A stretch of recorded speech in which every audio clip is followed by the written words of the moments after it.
Hi friends, welcome to our channel. In today's video, I will be sharing a very simple technique that you can follow at your house to get immediate relief from chest congestion, cold and cough. For this, we need 4 to 5 pepper, a clove, a cardamom, 2 betel leaves and little bit of organic sugar.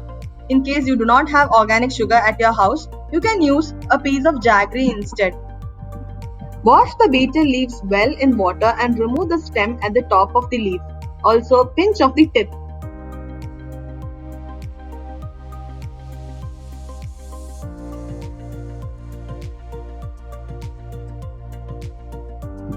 Now, keep the cardamom, clove, pepper, organic sugar at the center of the leaf and fold it nicely.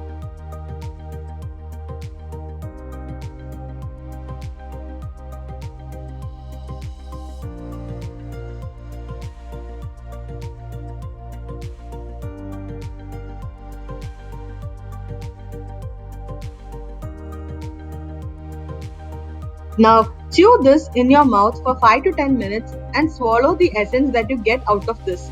Spit out the residue after 10 minutes. Do this once daily for a period of 10 days. I am sharing this video with you as I have personally tried this and found it really useful. If you are someone who faces chest congestion problem very frequently, do give it a try. If you found this video useful, do subscribe our channel. Until next time, bye bye.